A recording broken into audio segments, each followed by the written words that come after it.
Bonjour à tous. Donc vous êtes sur la webconférence Société à mission. Comment la mettre en place? Donc je suis Sarah Guéraud, expert comptable, commissaire aux comptes et du coup voilà, également du coup OTI qui audite les sociétés à mission. Donc je suis ravie d'animer voilà, ce webinaire avec mes autres partenaires que je te laisse te présenter, Jean-Baptiste. Oui, merci Sarah, bonjour à tous et à toutes. Je suis également expert comptable de formation, directeur de Sustainable Metrics, cabinet des conseils en RSE et changement climatique, et je vais co-animer avec Sarah. On fait partie du même comité, comité RSE du conseil régional lors des experts comptables. Et puis du coup, avec nous, on a la chance aujourd'hui d'avoir deux témoins. Alors oui, trois personnes, hein, mais c'est deux entreprises, Arneo et Expansience, avec la présence du coup de Claire, d'Albin et de Laura, qui vont pouvoir du coup nous faire partager du coup leur expérience. Leur entreprise du coup s'est transformée société à mission. Et du coup, on est ravis que vous soyez du coup avec nous pour nous présenter voilà quelles ont été vos réflexions, quelles ont été voilà les difficultés, les bonnes pratiques aussi, parce que c'est quand même une démarche assez nouvelle. Donc, du coup, bonjour à vous trois. Bonjour. Bonjour. Bonjour. Ça marche. Alors, du coup, on est un peu plus de. Est-ce qu'on attend encore un tout petit peu que les personnes arrivent? Ouais, on y va. Allez, ça marche. Ok, c'est parti. Alors, du coup, vous devez voir du coup normalement une présentation. Toc. C'est bon, C'est bon, ça marche? Super. très bien, vas-y. Alors voilà, nos belles photos. Bon, voilà, on s'est présenté, hein, donc on va pas refaire du coup le tour de table. On présentera un peu tout à l'heure du coup les deux entreprises par Albin et Claire. Alors déjà, le premier thème, voilà, qu'est-ce que c'est une entreprise à mission? Alors, du coup, c'est une nouvelle forme d'entreprise qui viennent de concepts de plusieurs pays, du coup, notamment du coup les Américains. Alors c'est pas une nouvelle forme juridique, mais c'est une nouvelle démarche volontaire qu'a proposé du coup la loi Pacte en 2019. Et l'idée est de considérer, enfin voilà, ces entreprises qui se transforment considèrent que le bien commun et la performance économique sont compatibles. Donc l'idée, c'est que on parle aujourd'hui d'entreprise à impact, d'entreprise de demain, et du coup, chaque raison d'être peut être différente par secteur, hein. Donc, du coup, cette mission rassemble du coup deux éléments. Premièrement, la raison d'être, qui est l'identité, la vocation, l'ADN de l'entreprise, et puis qui permet du coup d'éclairer son passé et son futur. Et du coup, chaque raison d'être est associée du coup à des objectifs environnementaux et sociaux que la société se donne pour poursuivre du coup sa mission. Donc, on est vraiment dans une démarche, dans un écosystème. L'idée est que l'entreprise, du coup, prenne en compte l'ensemble de ses parties prenantes au vu de sa mission. Et finalement, du coup, il n'y a pas de mode d'emploi, et c'est pour ça que cette conf est intéressante, parce qu'on voilà, on va vous proposer, enfin, on va vous présenter du coup différentes démarches. Et comme je vous l'ai dit, du coup, voilà, chaque raison d'être peut être différente du coup par secteur. Et donc, du coup, en termes de trois points, enfin, qu'on va un peu plus développer dans ces slides, on a trois étapes, hein. Alors, la première étape qui est du coup une inscription dans les statuts, qui a du coup voilà, une valeur juridique. Une deuxième étape qui est une forme d'engagement, parce que bien sûr, hein, dès qu'on change les statuts, comme vous le savez tous, on propose du coup à l'Assemblée générale de nouvelles résolutions, donc il y a un engagement des actionnaires.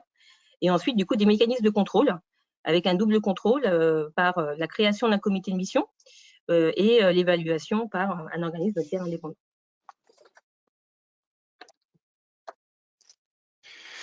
Oui, merci Sarah pour le démarrage. Alors, quelques chiffres, hein, puisque tu l'as dit, Sarah, c'est 2019, quoi, Pacte. Donc, commence à avoir à ce jour, hein, si un chiffre à retenir, c'est qu'on a environ 470 entreprises qui sont entreprises à mission. Donc, vous avez quelques séries statistiques en haut là, donc toutes les informations croustillantes et sur le suivi sont à récupérer sur le site qui s'affiche en haut. Ce qu'il faut voir après, on n'a pas de répartition par secteur d'activité, mais c'est plutôt des PME déjà. C'est ce que vous pouvez regarder en bas, 2/3 des entreprises qui sont à mission sont à moins de 50 salariés. Évidemment, alors on est plus, il y a pas mal d'entreprises qui sont secteur finance, il y a pas mal de aussi cabinets conseils, prestations de services, et puis un peu dans la technologie. Faut voir que c'est quand même mais on l'aura avec Albin et Claire hein, dans les témoignages, vous verrez, ça sera assez criant. On parle de gouvernance hein, là, donc la gouvernance de grandes entreprises. Je dis pas que c'est plus compliqué, mais c'est forcément plus long. On parle de gouvernance de parties prenantes, on va le voir un peu après quand on va rentrer dans les détails. Donc c'est des processus qui sont pas rapides et forcément quand on est en PME, c'est plus rapide parce que la gouvernance est plus simple et entre guillemets elle est plus directe. Donc on arrive à se mettre d'accord. Donc voilà un peu sur ce baromètre qui existe, allez le voir, il se constitue au fur et à mesure des expériences. Et ici vous allez avoir, enfin Sarah va continuer à vous vraiment montrer ce qu'il y a dans ce qu'on considère entreprise à mission. Il y a plusieurs étapes, mais ça progresse et assez vite. Hein. Oui, exactement, c'est ça. C'est vrai qu'aujourd'hui, voilà, on a voilà, les chiffres du coup croient de plus en plus. Et c'est vrai que les PME qui se transforment, ce sont vraiment du coup des dirigeants très engagés du coup dans leur démarche, dans leur activité. Et du coup, bah, voilà, on espère. Enfin, voilà, il y a plein de chiffres du coup qui tournent en ce moment, mais en tout cas, ça va dans le bon sens. Alors du coup, quelques notions du coup réglementaires. Alors on va aller vite, mais juste pour que vous ayez en tête les 3 points importants à retenir. Alors, tout d'abord, le rapport Nota Sénat, qui a été du coup émis en 2018, qui a permis du coup à la loi Pacte d'être rédigée. Et donc ça, c'est vraiment du coup les deux textes du coup les plus importants qui ont défini du coup la qualité du coup de société à mission. Et ensuite, des décrets qui sont sortis du coup en 2021 avec un arrêté également, qui a un peu plus précisé du coup les modalités de contrôle de l'organisme tiers indépendant. Mais en gros, ce que vous devez retenir, c'est qu'il y a eu en fait 3 étapes hein, dans l'évolution de ces entreprises. Alors la première, celle que vous avez dû tous voir, c'est l'article 1833 du Code civil qui a précisé que la société est gérée dans son intérêt social en prenant en considération les enjeux sociaux et environnementaux de son activité. Donc ça, c'était quand même la grande nouveauté du coup de la loi Pacte. Et cet article a été complété par l'article 1835 qui voilà, parle du coup de l'étage du coup de la société à mission et qui précise que les statuts peuvent préciser une raison d'être, constituer des principes dont la société se dote et pour le respect desquels elle entend affecter des moyens dans la réalisation de son activité. Et tout ça, bien sûr, la dernière étape a été du coup la modification du code de commerce qui a précisé que ces sociétés doivent respecter un certain nombre de conditions, c'est-à-dire définir une raison d'être avec des objectifs associés, le mécanisme du coup de double contrôle avec le comité de mission et la vérification par un tiers indépendant, et puis bien sûr une déclaration au greffe avec une modification du CABIS. Oui, alors merci Sarah. Donc vous allez naviguer, on va naviguer dans la vraie vie, puis dans le juridique. Ici, ce qu'on vous a remis, c'est un peu qu'est-ce que c'est une mission. Alors on est dans un webinaire assez court, donc ici vous avez quelques éléments. C'est une démarche, on pourrait considérer que c'est une démarche RSE intégrée avec une forte implication de la gouvernance. Les démarches RSE, c'est en tout cas mon avis hein, sur la mission. On a voulu rentrer vraiment dans les textes. Vous avez eu code civil, code de commerce, pour faire en sorte que ces démarches RSE soient crantées dans la gouvernance. Et à l'intérieur du dispositif, on ne pourra pas passer à côté parce qu'on sera double vérifié, on va le voir tout à l'heure, par un engagement collectif. Ça, c'est vraiment total, et parce que parfois la direction prend des décisions et puis après, il faut que ça suive. Là, non, processus collectif obligatoire, prise en compte des enjeux sociaux et environnementaux. Bon, ça paraît clair pour tout le monde, mais avec une notion de création de valeur autre que financière. Le long terme, moi j'ai l'habitude de dire sur ces sujets-là, c'est comme quand vous conduisez sur l'autoroute. avec une voiture électrique. Il faut regarder toujours loin sur l'autoroute, parce qu'on roule vite dans une entreprise, il faut faire de la croissance, mais on regarde loin pour regarder les dangers. Et c'est ça le projet. Le projet de entreprise à mission, c'est de se donner des objectifs et de regarder loin, même si on est en train de conduire un peu vite ou doucement à l'instant T. Donner du sens aux contributeurs, oui, ça on a un objectif de sérieux, de donner de la crédibilité et de communication interne en tout cas qui est importante. Bon, l'implication des parties prenantes, ceux autour des cases du webinaire et qui nous écoutent, qui connaissent un petit peu la RSE, savent que on peut pas passer à côté de la consultation des parties prenantes. C'est quelque chose qui est vraiment spécifique à la RSE. Et donc, si vous êtes novice sur le sujet, je vous invite à regarder un peu plus en détail comment on constitue une démarche RSE. Mais là, c'est vraiment des parties prenantes, c'est clients, fournisseurs, internes et externes, clients, fournisseurs, banques sur les externes, les experts et des associations, mais aussi les comités les CSE, etc. Évidemment, il faut être cohérent avec l'activité. La mission doit rester dans le cadre de l'objet social qu'on connaît à l'heure actuelle dans nos statuts, et donc pas forcément, on n'est pas obligé de pas partir non plus complètement à côté de l'activité historique. Donc voilà un peu sur la définition de la mission. Peut-être que le plus parlant, Sarah, c'est des exemples. Exactement, c'est ça, voilà. Donc c'est vrai que aujourd'hui, du coup, en termes d'organismes qui suivent du coup les entreprises à mission, vous avez du coup la communauté du coup des entreprises à mission qui a voilà, élaboré du coup un observatoire sur lequel on vous a mis le lien et qui présente du coup les raisons d'être et les objectifs des entreprises qui se sont transformées. Donc pour vous donner du coup un peu plus de concret sur qu'est-ce que c'est une mission et les objectifs, on vous a mis pour exemple du coup deux structures. La première du coup une brasserie qui a pour objectif voilà qui a pour, alors je vais lire du coup sa raison d'être, ça peut être plus simple. Voilà, nous existons pour créer des expériences gustatives inspirantes, porteuses de sens et créatrices de liens. Nous voulons que notre entreprise joue un rôle social et environnemental positif en valorisant du coup des modes d'approvisionnement, de production, de consommation responsable et durable. Donc c'est vrai qu'on voit du coup par ces raisons d'être que toutes les thématiques qu'on peut voir aujourd'hui en RSE, en ESG, se retrouvent avec du coup l'impact social, environnemental et puis l'impact du coup sur le territoire et en prenant en compte du coup l'ensemble des parties prenantes. Et en termes d'objectifs, les objectifs du coup permettent du coup de définir des points à atteindre. Donc, ils sont extrêmement importants. Ces objectifs, du coup, sont inscrits du coup également dans les statuts. Donc, pour notre brasserie, voilà, ils mettaient en avant 4 points. Le soutien à la transition agroécologique, donc qui est en cohérence du coup avec leur objectif du coup d'avoir un impact environnemental positif. Une croissance partagée, transparence, formation, responsabilisation, partage de la valeur avec du coup les équipes, les collaborateurs. Donc là, ils mettent en avant du coup le rôle social. Une promotion d'une consommation saine et responsable, qui est du coup en lien avec leur première phrase qui est du coup l'expérience gustative inspirante et un travail de sensibilisation aux enjeux environnementaux et sociaux auprès de l'ensemble de l'écosystème. Donc ça, c'est vraiment leur impact aujourd'hui sur leur territoire.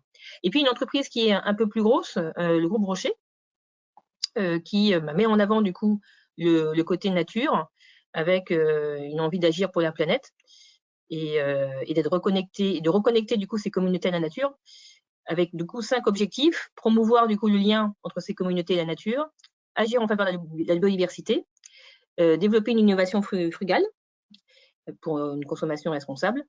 Du coup, voilà, ils ont un écosystème vertueux qu'ils souhaitent développer et puis offrir du coup des expériences de bien-être grâce aux bienfaits de la nature. Donc, voilà, donc du coup, 2 types d'entreprises de tailles différentes. Et l'idée, c'était voilà, qu'ils prennent en compte du coup l'ensemble de prise en compte des enjeux sociaux, environnementaux et toujours en lien avec leur business qu'on vous a mis en avant pour représenter une démarche, enfin pour vous donner un peu plus une démarche plus pratique. Ouais, voilà, c'est parlant. Alors donc on va regarder les 3 grandes étapes rapidement avant de passer la parole et de faire un tour de table de témoignage avec Claire et Albin. Donc vous vous souvenez bien ça, alors là on va regarder les sociétés à mission en 3 étapes. Mais pour rappel, on a bien 3 niveaux. Je change mon objet social, j'inscris ma raison d'être dans mes statuts, et là, on est sur le sujet le plus enclenchant, le plus engageant, qui est société à mission. Première étape, évidemment, dans les statuts, reformuler sa raison d'être, mais donc ça, on peut déjà avoir un niveau 2 d'engagement, mais là, on est dans le niveau 3, donc forcément, il faut retrouver sa raison d'être.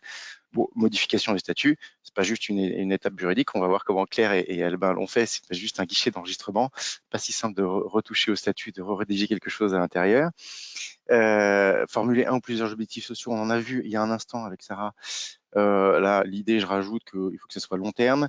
Et donc, on n'écrit pas forcément des objectifs court terme, du genre 0 papier en 2025.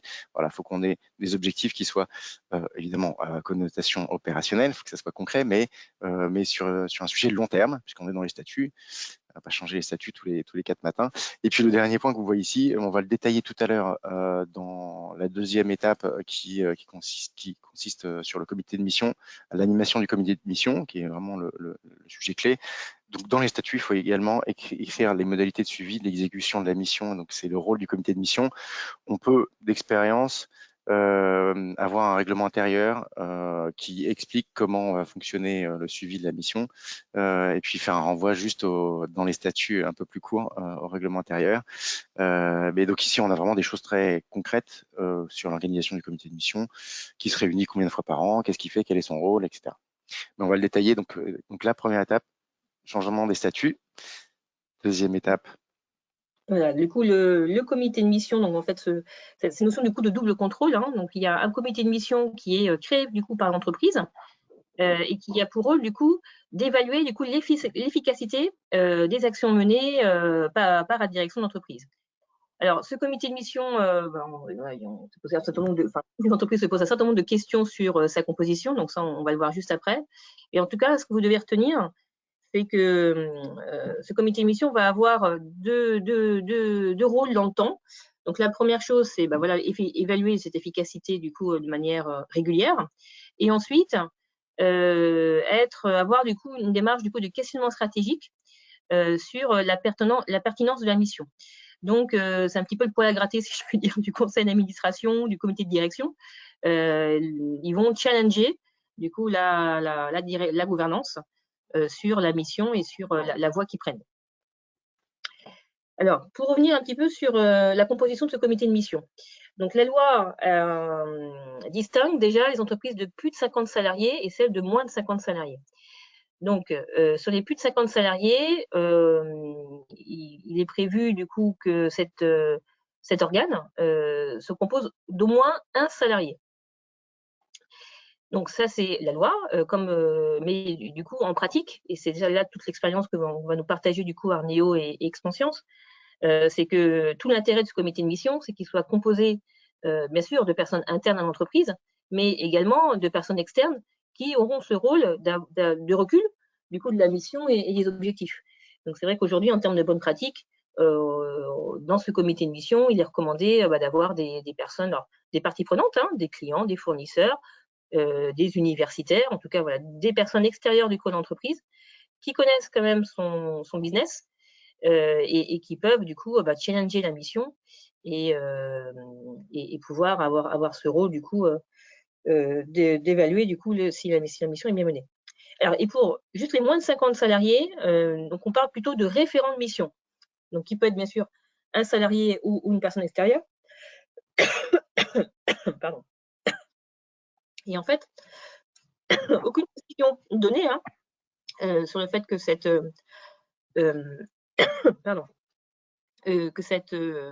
voilà, la loi reste quand même assez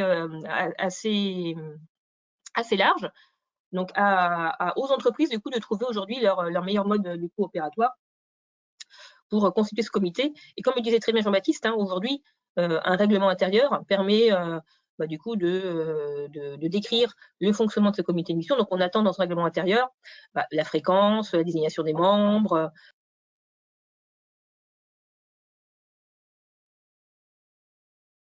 de mission.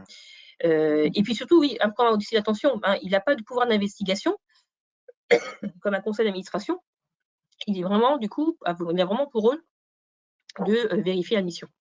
Et ensuite, du coup, on a l'OTI, qui est donc l'organisme à tiers indépendant, donc un tiers externe, qui apprécie chaque objectif. Et du coup, il va avoir 2 missions, vérifier que du coup que l'entreprise a bien mis les moyens pour atteindre du coup ses objectifs, et vérifier du coup voilà, si les objectifs prévus du coup sont bien atteints, avec du coup le suivi de résultats, d'indicateurs qu'aura piloté du coup l'entreprise. Et aujourd'hui, donc au niveau de l'OTI, ce qu'on attend, c'est vraiment une feuille de route, comme vous l'avez bien vu, hein. On a du coup une raison d'être, on a des objectifs statutaires, et pour que ce soit vraiment opérationnel, comme le disait Jean-Baptiste, voilà, il faut aller sur des objectifs opérationnels plus concrets, qui sont plus moyen terme, et qui vont permettre du coup de se donner du coup des actions à mener pour les atteindre. Donc du coup, l'OTI va vraiment regarder du coup cette fameuse feuille de route, cette trajectoire, et puis ensuite va pouvoir mener ses travaux de vérification. Et du coup, la dernière étape, le rapport de mission.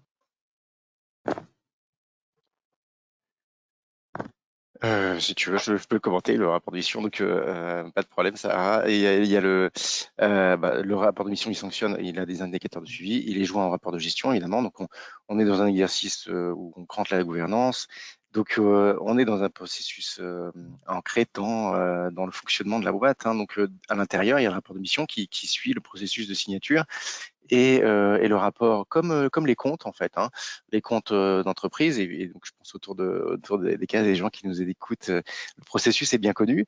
On avait une tentative il y a un fort lointain pour ceux qui sont âgés autour des cases en 2001 là, sur la NRE, avec un rapport pareil, hein, qui arrivait sur des indicateurs extra-financiers. Donc on a des rapports sur la DPEF, comme vous connaissez pour certains d'entre vous. Et donc on est dans ce processus-là avec des rapports et des missions des organismes tiers indépendants qui vérifient et dont la mission suit. Alors la mission est au moins renouvellement tous les 2 ans. Vous découvrez ce qui est écrit sur les slides qui vous seront évidemment envoyés. Je pense que l'important, c'est peut-être qu'on voit avec Claire et Albin comment ils abordent tout ça. Sarah, si tu es d'accord, pour qu'on puisse alimenter toute cette présentation par du très concret. Donc encore merci à Albin, que tu es cofondateur de la Arneo, agence digitale, et puis Claire, responsable RSE du laboratoire Expansion, que tout le monde connaît, très engagé sur le sujet. Donc encore merci encore bravo, je dirais, pour cet engagement dans votre entreprise. C'est que c'est un parcours, et encore merci, bravo et merci pour la transparence que vous avez ce matin, que vous avez eu avant pour préparer, et la transparence que vous avez finalement dans cet exercice d'entreprise à mission. Donc je vous laisse la parole. On commence par Claire, si on veut bien. Et Claire, si tu peux te présenter rapidement. Ce qui nous intéresse là, c'est les 3 questions qui s'affichent. On va les faire en 3 temps dans les 20 minutes qui nous occupent. Et donc après une petite présentation, raison d'être, est-ce que c'est facile à faire? Comment on y arrive? Est-ce que c'est fini? Pareil pour Albin. Et sur les engagements, est-ce que de toute façon tout est déjà préparé dans ta démarche RSE, et tu as tout copié-collé dans le dispositif? Comment ça s'est passé? Alors bonjour à tous, donc Claire Matteau, responsable RSE des laboratoires Expansion. Donc je suis partie de la direction RSE et Open Innovation. Donc juste un petit mot sur les laboratoires Expansion. Donc on est un laboratoire pharmaceutique et dermocosmétique. On est le premier laboratoire pharmaceutique dermocosmétique certifié B Corp depuis 2018. Notre activité, on a 3 activités principales. L'activité dermocosmétique avec la marque notamment Mustela, et la petite dernière Babou Botanicals, également B Corp, qu'on a racheté en 2018. Et l'activité rhumatologie pour les personnes qui souffrent de l'arthrose, et enfin l'activité de vente d'actifs cosmétiques, donc pour d'autres acteurs de la cosmétique. On est une entreprise de plus de 1000 collaborateurs, on fait à peu près 250 millions de chiffres d'affaires par an, une entreprise familiale et indépendante et française. Et donc effectivement, on a décidé de passer société à mission, donc officiellement en novembre 2021. dans nos statuts, afin effectivement de continuer cette démarche et cette maturité qu'on a sur la RSE depuis plus de 15 ans maintenant, et effectivement donc inscrire cette raison d'être et ces 4 objectifs que vous voyez apparaître à l'écran, à la fois qui traitent les volets, comme on l'a dit précédemment, sociaux et environnementaux. Donc effectivement, notre raison d'être qui est d'aider les individus à façonner leur bien-être, et 4 objectifs, je ne sais pas si on en reparlera après, mais effectivement, pourquoi on a choisi de passer société à mission, je voulais juste préciser que c'était vraiment d'inclure notre raison d'être, notre purpose au quotidien, dans notre statut d'entreprise, que également on a eu cette volonté d'aller au-delà, cette complémentarité qu'on peut avoir avec Bicorp. Ou avec Bicorp, ça va être le garde-fou sur l'ensemble de la stratégie RSE pour avancer sur l'ensemble des sujets. Mais finalement, la raison d'être, c'est nos actions au quotidien, ce qui nous différencie aussi en tant qu'entreprise, donc ce qui est propre à Expansience, et de fixer notre cap grâce à ces objectifs statutaires, et de fixer notre vision, et de travailler au quotidien pour justement mettre en place la déclinaison opérationnelle de ces objectifs, et de répondre du coup à notre mission. Merci Claire. Du coup, Albin, toi, tu n'étais pas Bicorp avant, donc c'était moins facile, pardon. Mais comment ça s'est passé, la raison d'être et puis et ce travail chez vous? Alors, bonjour, bonjour à tous. Peut-être juste quelques mots sur Arneo pour nous présenter très rapidement. Donc, je suis un des 2 cofondateurs d'Arneo. Arneo, qui est donc une agence de conseil et digital, où on va adresser les problématiques globales du digital, de la constitution d'un site, en passant par des expertises sur la création, le développement technologique, la performance, le branding relationnel, le e-commerce. Donc vraiment, l'idée, c'est de proposer à nos clients un ensemble de prestations complet sur l'expérience digitale. Alors, par rapport à la magnifique démarche de Société à Mission et de Bicorp, nous ne sommes pas encore Bicorp. Nous sommes dans une démarche de labellisation aussi, mais qui est une démarche assez longue. Nous, comment c'est venu? En fait, c'est d'abord venu du plus profond de notre métier, à savoir notre expertise dans le digital. Donc, quelque chose qu'on a lancé il y a plusieurs années déjà en interne, à savoir la notion de sobriété numérique. C'est des choses dont on entend beaucoup parler aujourd'hui, l'éco-conception digitale, l'empreinte carbone, entre autres, des services numériques. Bon, il se trouve qu'on a une cinquantaine de développeurs chez nous en interne, donc on a la matière grise pour creuser le sujet. Et c'est un sujet qui nous a toujours beaucoup intéressés, parce que voilà, effectivement, le numérique a une empreinte non négligeable d'un point de vue carbone. Et de manière très simple, comment ça a commencé chez nous? C'est tout simplement, on a fait une analogie à l'automobile, où vous savez, vous avez ces échelles de pollution, avec des grilles d'émissions de CO2. On s'est dit, finalement, on doit pouvoir faire la même chose, exactement la même chose, côté digital. Après, on n'est pas les seuls sur la place, bien entendu. Donc, l'idée n'était pas de réinventer complètement déjà ce qui avait été fait. On s'est davantage mis dans la continuité de ce qui avait été produit par la communauté déjà Green IT, mais pour aller plus loin encore, en s'appropriant de ce qui avait été fait, mais pour aller sur une déclinaison opérationnelle. C'est-à-dire que l'idée, c'était quoi? C'était de se dire, bon, maintenant qu'on sait faire des bilans carbone à peu près sur la partie CO2 et eau appliquée à des ensembles digitaux, c'est quoi l'étape d'après? À savoir comment on fait pour, dans la pratique, assez vite, réduire cette empreinte-là sur les systèmes, que ce soit les data centers, les sites digitaux, etc. Donc voilà, on a une approche vraiment très, très, très pragmatique. Et à partir de là, effectivement, on a beaucoup investi, des centaines de JH en interne pour creuser le sujet.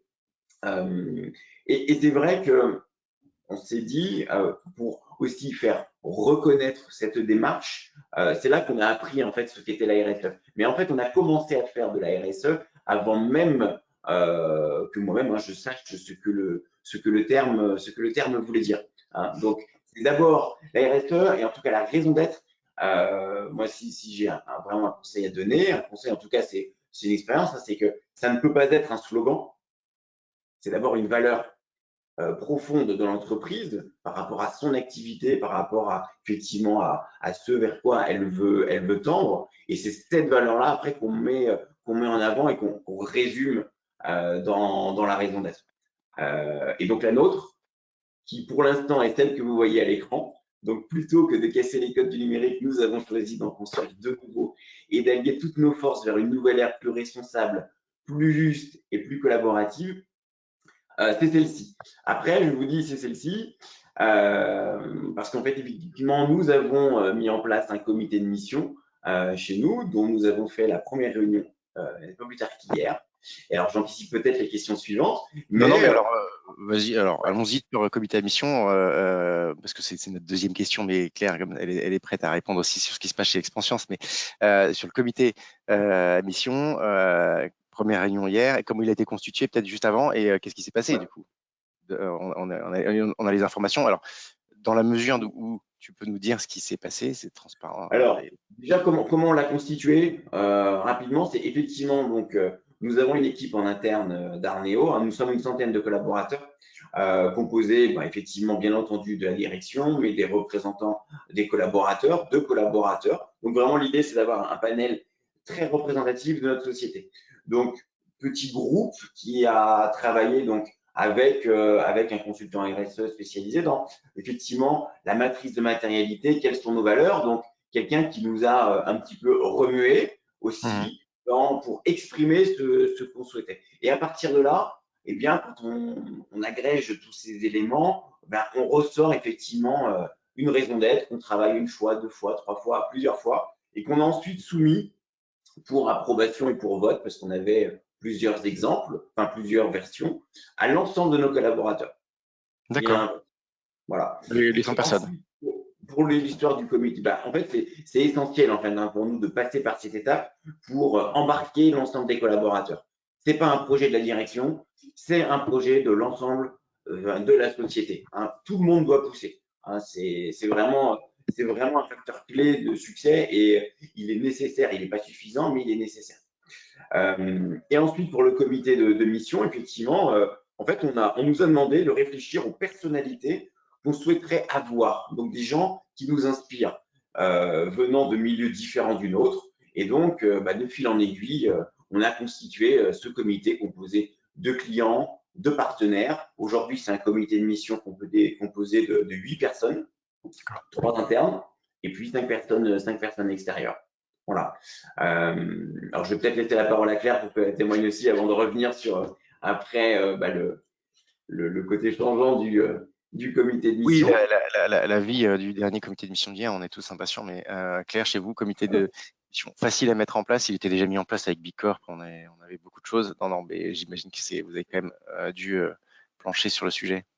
Effectivement, je pense que c'est hyper intéressant puisque le comité de mission, c'est vraiment ces personnes qui vont être les critical friends de tout ce qui va se passer après derrière dans le suivi de l'exécution de la mission de l'entreprise. Comment on l'a construit? Il y a toute une histoire un peu derrière, avant tout même ne serait-ce que sur la construction des objectifs statutaires. Il y a d'abord ce qu'on appelle l'exercice de l'analyse de matérialité où on identifie les enjeux principaux RSE avec nos parties prenantes. Donc là, on a déjà des enjeux qui sont phares comme le climat, la biodiversité, la sécurité de nos produits, etc., nos actions vis-à-vis des ressources humaines. Ensuite, on a monté une co-construction parce qu'on était au bout de notre politique RSE à l'époque. Et donc, justement, on a fait comme un peu la Convention citoyenne pour le climat. On s'est inspiré de ça et on a co-construit avec 40 collaborateurs en interne de différents services, de différentes filiales dans le monde. Nos différents justement objectifs, on va dire opérationnels, qui se retrouvent sous le chapeau de nos objectifs statutaires. Et par la suite, effectivement, ça a été du coup un terrier notamment pour aller piocher nos deux parties prenantes, du coup nos deux membres du comité de mission interne, donc qui ont fait partie justement de ces groupes de travail qui ont travaillé sur la nouvelle stratégie RSE.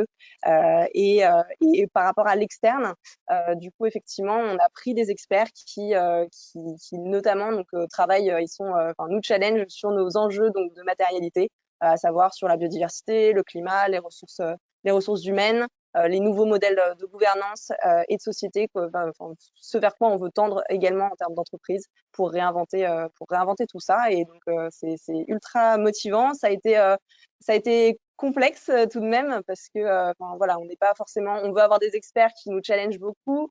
Tout le monde, c'est un rôle qui est pas forcément encore très connu côté des membres que l'on peut solliciter. Donc effectivement, on navigue un peu à l'aveugle de ce sur quoi quel est le rôle vraiment, comment ça va se passer, ça va se dérouler dans la première année avec également le suivi avec l'OTI, etc. Donc c'est hyper enrichissant. Et puis, mais voilà, c'est quand même c'est important de bien se comprendre, de bien apprendre à connaître l'entreprise aussi pour le membre du comité. Et effectivement, donc de les embarquer pour qu'ils jouent bien leur rôle, de nous challenger et de suivre l'exécution de notre mission.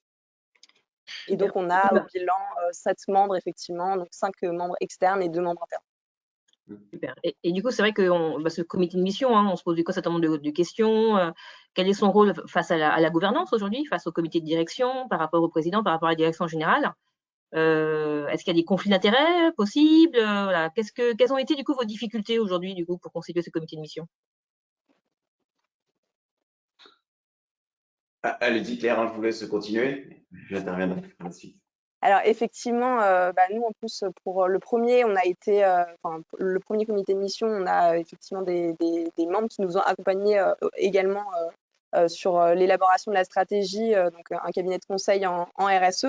Donc effectivement, il faut déclarer s'il y a des conflits d'intérêts, notamment en accompagnement dans le règlement. Et le règlement aussi est aussi la base qui conditionne aussi toutes les relations qui vont se passer avec le comité de mission. Donc effectivement, le nombre de réunions, le rendu, ce qu'on attend d'un président aussi de comité de mission. Il faut élire un comité de mission. Et après, ça peut aussi, c'est là aussi qu'on définit le rôle avec les différentes instances de gouvernance, à savoir les assemblées générales, etc. Donc, voir comment ça se complémente pour que chacun puisse jouer son rôle au mieux. Alors, pour notre part, effectivement, je prends effectivement tout ce qui a été dit par Claire. Après, effectivement, pour nous, l'idée, c'était aussi d'avoir une diversité assez forte parmi les membres du comité de mission. On en a beaucoup qui avaient déjà participé à la réalisation de la matrice de matérialité. Vous avez consulté longuement déjà avant parce qu'ils nous connaissaient soit en tant que client, soit en tant que fournisseur, soit en tant que partenaire sur les solutions qu'on peut proposer. Donc, je dirais que c'était plus facile à ce moment-là de leur proposer de participer au comité de mission. Pour autant, le président du comité de mission n'en faisait pas partie. Donc voilà, c'est une personnalité qu'on a pu choisir de fil en aiguille avec le réseau. Et puis, mais c'est quand même, je dirais, c'est pas un trou dans l'inconnu, c'est pas ça, mais à partir du moment où vous prenez des personnes extérieures donc à votre structure et que vous ne connaissez pas, il y a forcément aussi une confiance qui doit être inspirée de part et d'autre, une envie de travailler ensemble. Et c'est la clé parce que, comme l'a dit Claire, effectivement, le comité de mission, ce sont des critical friends. Donc voilà, l'idée, c'était vraiment d'avoir cette posture de bienveillance, qui ne disent pas oui à tout, bien entendu, mais qui soient là, non pas pour mettre un tampon, mais pour challenger. Et puis le fait qu'ils soient extérieurs à votre domaine, à votre structure, eh bien, ils peuvent lire et interpréter ce que vous proposez en termes de, que ce soit la raison d'être ou les engagements ou même la déclinaison opérationnelle de ces engagements, d'une autre manière. Et c'est toujours très intéressant parce que, effectivement, la manière dont vous avez pu les concevoir, même avec vos parties prenantes internes, eh bien, par de tierces personnes qui interviennent dans différents milieux, à différents niveaux, ça peut être compris différemment. Et c'est là la pertinence aussi du comité de mission, c'est de faire aussi en sorte que votre action, elle soit lisible par tous pour qu'elle soit également efficace. Merci. Alors, du coup, il nous reste 5 petites minutes. On voulait passer la parole à Laura Albin, qui peut-être juste en quelques mots, parce que donc du coup, Albin évidemment est en haut de la gouvernance, mais Laura a participé. C'est peut-être intéressant, on trouvait intéressant dans ce webinaire d'avoir une vision de d'une collaboratrice qui a participé au sujet et quelle est sa vision. Donc Laura, si tu veux bien nous donner ton sentiment sur cette démarche, est-ce que tu as l'impression d'être dans un vrai changement, pardon pour la question, plus qu'avant, et voilà, comment c'est perçu? Alors oui, un vrai changement en tout cas. Moi, je trouve que ça permet d'aller encore plus loin et de concrétiser tout ce qu'on a commencé à construire par rapport à notre stratégie RSE. Et du coup, Albin en a parlé, mais le point qu'on a fait hier, notre premier comité, il nous a vraiment permis, je trouve aussi, de prendre de la hauteur par rapport à tout ce qu'on a construit nous en interne. Donc, on était accompagné d'une consultante, mais c'était une stratégie qu'on a voulu aussi forcément en accord avec nos métiers, nos valeurs, etc. Et en fait, confronter, c'est peut-être pas le bon mot, mais en tout cas d'exposer tout ça et d'avoir un point de vue externe de toutes ces expertises du coup qui contribuent aussi au comité de mission. Pour nous, c'était hyper intéressant hier parce que justement, ça remet en cause certaines certitudes qu'on avait peut-être. Ça nous permet de voir, notamment par rapport à la formulation de la raison d'être, par exemple. Nous, on l'avait appréhendé compte tenu de notre quotidien, nos expertises, etc. Mais on s'est rendu compte qu'elle n'était pas forcément comprise par tout le monde de la même façon. Et du coup, pour nous, c'est hyper important et hyper intéressant, justement, parce qu'il y a cette posture de bienveillance dont on parlait, mais on sait que ça va nous permettre d'aller plus loin, d'être plus efficace, d'être plus concret aussi, parce que l'objectif, c'est pas que ça reste de la théorie, c'est comment tout ça, toutes les réflexions qu'on porte avec le comité de mission, ça ensuite, on puisse les retrouver concrètement dans notre quotidien de collaborateurs chez Arneo. Donc voilà, pour moi, c'est vraiment s'inscrire dans une dynamique, concrétiser tout ce qu'on a travaillé jusqu'à maintenant et continuer. Ça nous donne de belles perspectives en tout cas. Juste si je peux compléter un tout petit peu, en fait, il faut vraiment considérer cette démarche comme une boucle itérative. Ce n'est pas figé, en fait, tout simplement. Nous, en ce qui nous concerne, notre raison d'être et nos engagements ne sont pas encore inscrits dans le marbre, dans nos statuts. Et c'est très bien parce que finalement, on a pu déjà réunir le comité de mission et donc il a une marge de manœuvre et d'expression assez forte pour nous aiguiller à les améliorer. Après, ça ne veut pas dire qu'on ne les aurait pas inscrits dans les statuts, on n'aurait pas pu changer les statuts, mais bon, vous connaissez mieux que nous le mouvement et les temps nécessaires pour bouger d'un point de vue administratif, ça peut être très long. Donc là, pour nous, ça tombe, je dirais, à point nommé. Mais dans tous les cas, ce n'est pas quelque chose qui est figé dans le temps parce que nos métiers évoluent, les enjeux évoluent aussi, et donc il faut qu'on soit toujours, je dirais, au plus proche des besoins qu'on veut défendre. Très bien. C'est vrai que du coup, il nous reste du coup un petit quart d'heure, peut-être un point important aussi pour nos publics qui sont du coup des experts comptables, voilà, qui ont l'habitude du coup de faire des reportings financiers, peut-être parler du coup de ce rapport de mission et de vos outils de pilotage aujourd'hui, parce que du coup on parle du coup de feuille de route pour voilà, arriver du coup à atteindre vos objectifs. Comment aujourd'hui vous avez défini cette feuille de route? Cette feuille de route a-t-il des indicateurs? Voilà, où est-ce que vous en êtes de cette réflexion-là qui permet aujourd'hui de piloter votre mission au quotidien? Et donc voilà, est-ce que Claire, du coup, vous pouvez nous parler de ce sujet-là? Oui, tout à fait. Effectivement, donc on a proposé donc une feuille de route à notre comité de mission donc, qui s'est réuni également pour nous la semaine dernière. Donc, cette feuille de route, elle se décline. Donc on a nos objectifs statutaires. Pour chaque objectif, on a proposé donc des objectifs opérationnels. Pour chaque objectif opérationnel, on définit des indicateurs. Des indicateurs, alors le mieux, c'est effectivement des indicateurs quantitatifs. On a proposé pour le coup des indicateurs quantitatifs. Aujourd'hui, ces indicateurs, certains d'entre eux sont en construction. Très honnêtement, il y a des enjeux qui sont tellement énormes que, ne serait-ce que sur la biodiversité, un indicateur quantitatif, voilà, c'est des choses qui, ne serait-ce que sur la méthodologie en tant que telle, évoluent. Une fois qu'on a nos indicateurs, il faut également définir donc, des plans d'action donc, sur l'année, et ce qui va permettre notamment au comité de mission de vérifier qu'on fait bien notre mission en réalisant les actions qu'on a définies sur l'année, et ce qui va notamment alimenter in fine le rapport de mission. Et effectivement, définir aussi des cibles, donc notre trajectoire, donc court terme, avec des cibles pour l'année et des cibles plus long terme, notamment nous vers 2025 ou pour certains 2030. Donc voilà comment nous on l'envisage et effectivement c'est aussi de pair avec toute notre stratégie RSE, c'est aussi de pair avec ce qu'on a également à court terme dans notre déclaration de performance extra-financière. Mais voilà, il y aura des évolutions d'indicateurs, il y aura des évolutions forcément d'actions, ne serait-ce que pour mettre en place notre nouvelle stratégie RSE qui recoupe vraiment avec nos objectifs statutaires. Super. Albin, peut-être un petit retour d'expérience. Vous êtes tous dans une démarche, vous débutez votre démarche, tous, donc c'est assez nouveau. Mais en tout cas, en termes de réflexion, comment la construire, voilà. On est franc aujourd'hui, voilà. Effectivement, moi je m'inscris dans ce qu'a dit Claire. Peut-être que je distinguerais aussi au niveau des indicateurs, on va dire qu'il y aura deux familles. Hein. Il va y avoir des indicateurs généraux qui sont plus sur le fonctionnement interne, sur la politique interne de la société, les collaborateurs. Et puis les indicateurs, comme on dit, de business model impact, c'est-à-dire ceux qui sont liés directement à notre activité professionnelle. Où justement, là, il peut y avoir effectivement des indicateurs à créer parce que c'est aussi de la recherche dans certains cas.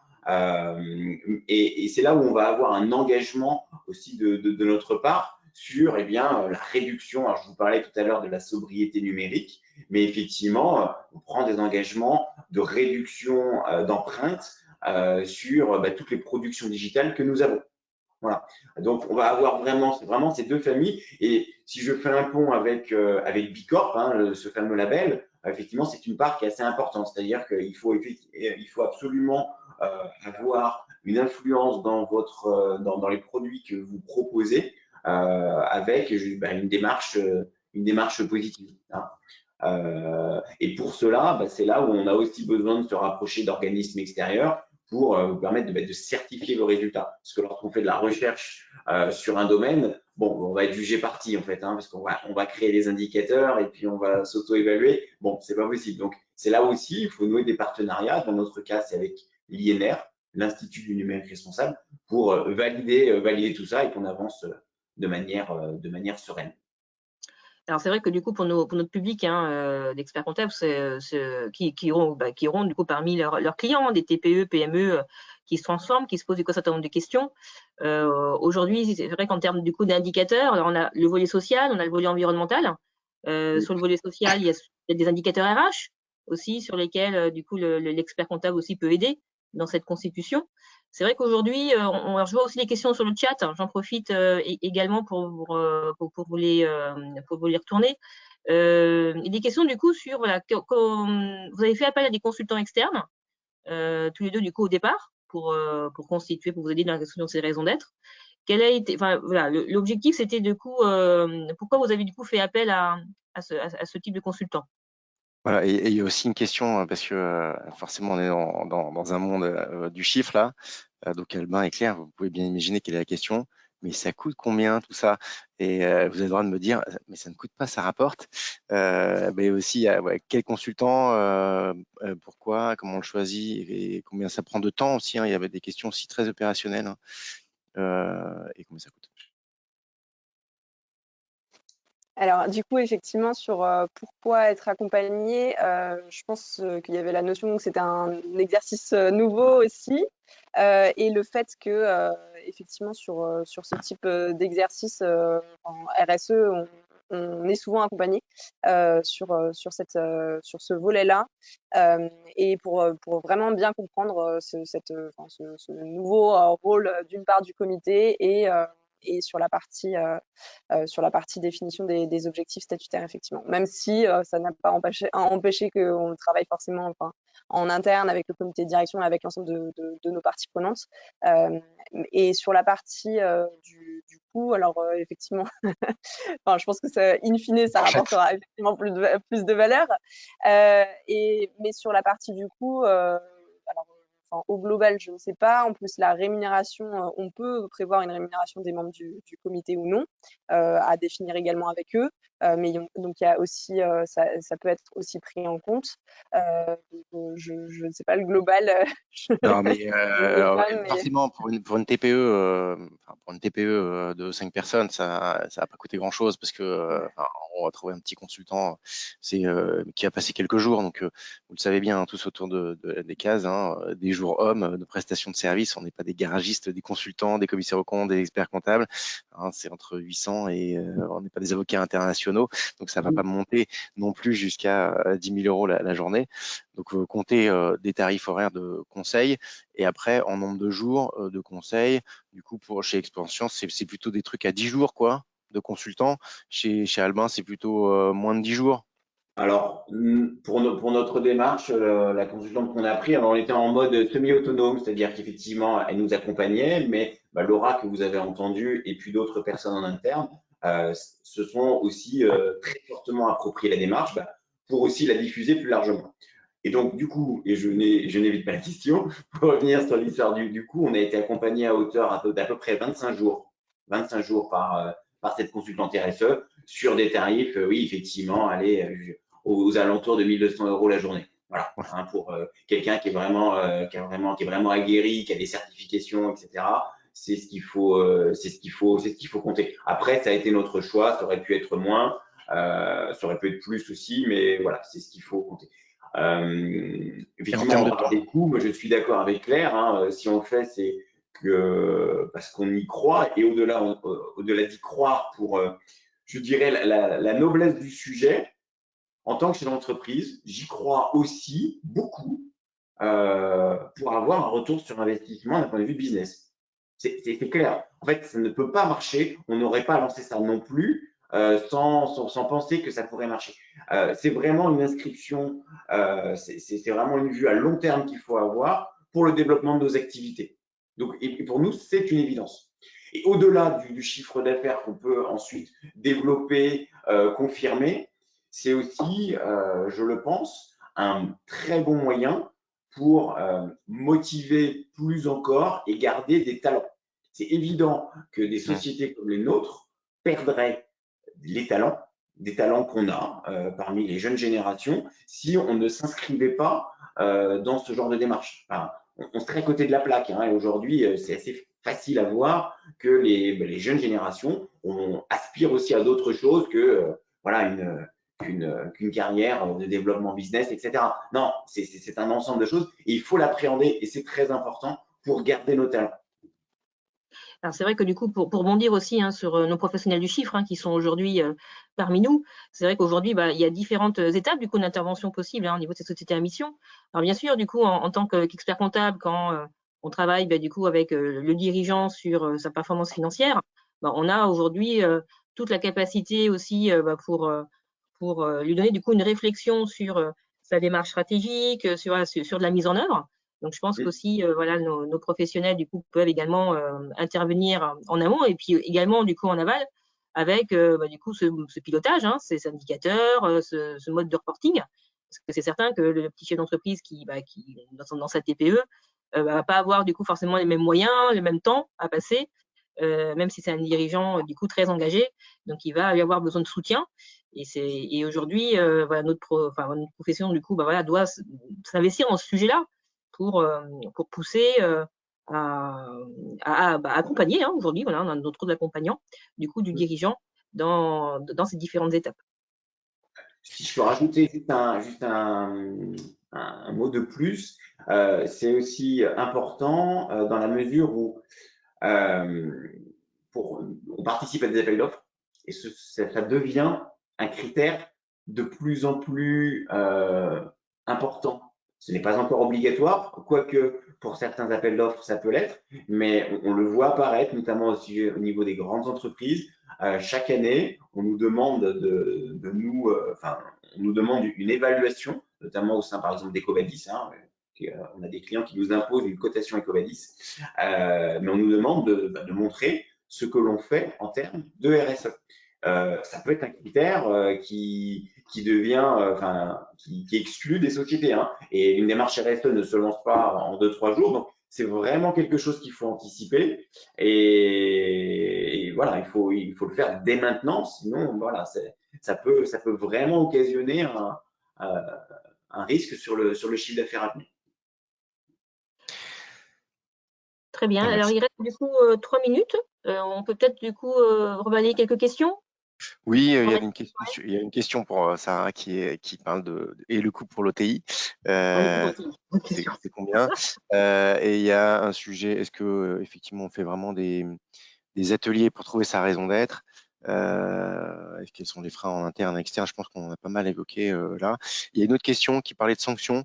Alors je sais pas si on peut faire un rappel. Hein. En gros, il n'y a pas de sanctions immédiates à part l'OTI, mais je vais laisser Sarah en parler, qui peut vous mettre un commentaire dans son avis motivé. C'est ça la sanction, hein, Sarah.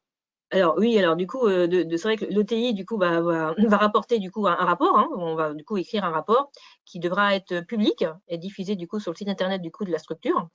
Alors l'intervention de l'OTI du coup est un peu particulière. Voilà, c'est dans le démarrage, hein, dans la première année du coup de vérification, en fonction du coup de la taille d'entreprise, on intervient entre les 18 et 24 mois après du coup la transformation du coup des statuts. Et ensuite, c'est un audit au moins une fois tous les 2 ans pour les entreprises de plus de 50 salariés et une fois tous les 3 ans pour les entreprises de moins de 50 salariés. Et donc c'est vrai que le coût de l'OTI, alors il y a un temps hein, du coup à réaliser, un certain nombre de jours. C'est pas une journée d'audit. C'est pas une journée d'audit parce que du coup, on a 2 grandes étapes finalement, un peu comme quand vous faites les audits financiers aujourd'hui. On va avoir une étape du coup de prise de connaissance, de constitution de la raison d'être, voilà, de constitution du coup des objectifs. Est-ce que c'est du coup cohérent avec le modèle d'affaires? Donc, on va rencontrer du coup dans une première étape du coup la gouvernance. Ensuite, on va s'intéresser à la fameuse feuille de route, la trajectoire, avec du coup une rencontre des pilotes, des référents du coup de la mission, du coordinateur, qui vont nous expliquer voilà comment ils vont arriver du coup à atteindre leur objectif. Une rencontre bien sûr du comité de mission, qui est important parce que du coup c'est eux aussi qui vont du coup donner un avis sur la mission. Et puis ensuite on a la rencontre des différentes directions opérationnelles qui eux vont du coup vont mener la mission et du coup voilà il y a un temps d'entretien également avec eux. Donc il y a pas tout dépend du coup de la taille de l'entreprise. Hein. C'est vrai qu'en termes d'intervention de TI on va être voilà, il y a un certain nombre de jours en tout cas à prévoir du coup dans l'audit. Donc du coup, je ne peux pas donner du coup une forme de coût, mais c'est vrai que même une petite structure, hein, des TPE, on va avoir voilà, des temps, des heures du coup à passer sur ces différentes étapes. Puis après, la lecture du rapport de mission également. Donc voilà. Donc, je ne peux pas forcément donner d'ordre d'idée de nombre de jours, parce que c'est vrai qu'on est en train du coup de les auditer actuellement. Mais en tout cas, voilà, c'est pas forcément, faut pas se dire du coup que c'est une journée d'audit, parce que ça prend du temps, quoi. Voilà, je rappelle aussi à ceux qui nous écoutent que on n'audite pas, on n'est pas auditeur comme ça là. Il y a vraiment un processus d'accréditation par le COFRAC. On l'a dit hein, tout à l'heure. Et donc il n'y a pas beaucoup d'OTI hein, qui sont sociétés à mission pour l'instant. Non, on a une dizaine à peu près. On a une dizaine. C'est vrai que ça reste une petite. Il faut se former aussi. Il y a tout un processus de formation. Et puis c'est vrai qu'en termes de sanctions, alors bon, il y a le rapport en tant que tel, parce que c'est sûr que si on n'atteint pas les objectifs, l'OTI va le dire. Et puis potentiellement, il y a on peut retirer, en tout cas le greffe, hein, le greffe peut retirer du coup la qualité société à mission sur le CABIS. Voilà. Du coup, il est 10 heures. Est-ce que du coup on peut faire un petit mot de la fin, Claire, Claire et Albin peut-être pour motiver un petit peu les experts comptables à parler de ce sujet-là du coup à leurs clients? Alors, effectivement, je pense que c'est une aventure, honnêtement. Et c'est une belle aventure qui permettra vraiment d'embarquer l'ensemble de l'entreprise en fait, pour justement travailler tous ensemble à suivre et à participer à la mission de l'entreprise, donc à atteindre les objectifs statutaires fixés et vraiment dans un objectif le plus positif possible. Donc ça permet vraiment d'aligner tout le monde sur cette démarche qui est essentielle. Tout en étant un peu challengé par l'ETI et le comité de mission. Donc, c'est très enrichissant comme expérience. Et c'est toujours en mouvement et on apprend en déroulant également, mais c'est vraiment en tout cas une très belle aventure pour nous et on est très fiers en tout cas d'avoir changé nos statuts pour devenir du coup société mission. Merci bien, Claire. Albin? Ah bah, qu'est-ce que je peux rajouter à ça? Non, mais je suis tout à fait d'accord, hein. C'est un projet, c'est le projet d'entreprise, à mon sens, qui permet de mettre de l'enthousiasme, encore plus d'enthousiasme dans les activités au quotidien. Et c'est un vrai sujet fédérateur. Voilà, pour mobiliser et fidéliser les équipes. Donc voilà, faut vraiment le voir comme une opportunité. Effectivement, au quotidien, bah, ça peut être compliqué, ça peut être long, on se pose plein de questions, mais ça vaut le coup. Ça vaut le coup, donc il faut y aller. Super. Moi, je fais un tout petit mot de la fin, Sarah, après je te laisse clôturer. Pour tous ceux qui veulent s'engager, en tout cas qui sont en cabinet, qui sont DAF, qui sont en cabinet d'expertise comptable, qui sont en Île-de-France, mais pas que. Donc, il y a le comité RSE. Je vous laisse, vous allez trouver toutes nos coordonnées. Et donc, engagez-vous, engagez vos entreprises, vos cabinets, parlez-en à vos clients. On a un vrai rôle sur la profession. On n'est pas nombreux là, donc on a notre bâton de pèlerin. Venez nous aider à diffuser ces bonnes paroles. Et donc, voilà, je te laisse conclure si Ouais, tu veux. super. Très bien. Moi, c'est vrai qu'on voilà, c'est vrai que notre comité RSE, voilà, essaye de former du coup voilà les professionnels du chiffre à ce sujet-là. Il y a du coup, moi, je vous invite aussi à aller voir nos podcasts par le biais du coup de Compta for Good qu'on émet depuis maintenant, depuis septembre dernier. Hein, voilà. Donc on parle là sur la 2e saison. Et il y en a un Et sur les puis, sociétés à mission, d'ailleurs. ouais, il y Il en y a en sur a un cette émission, exactement. Voilà, ouais, tout à fait. Mais sur plein d'autres sujets aussi, sur ces thèmes de RSE, parce qu'aujourd'hui, voilà, il faut que notre profession ne progresse sur ce sujet-là. Et puis surtout, ce qu'il faut se dire, voilà, il y a la théorie, la pratique, et aujourd'hui, du coup, l'expert comptable, voilà, a toutes les capacités, du coup, pour mieux orienter son client par rapport à cette nouvelle thématique, du coup, de performance extra-financière. Merci beaucoup, merci à tous. Merci Albin, merci Claire, merci Jean-Baptiste. Merci Et puis, beaucoup. du coup, on verra le support. Merci pour ça. Merci. Au revoir. Au revoir. Au revoir.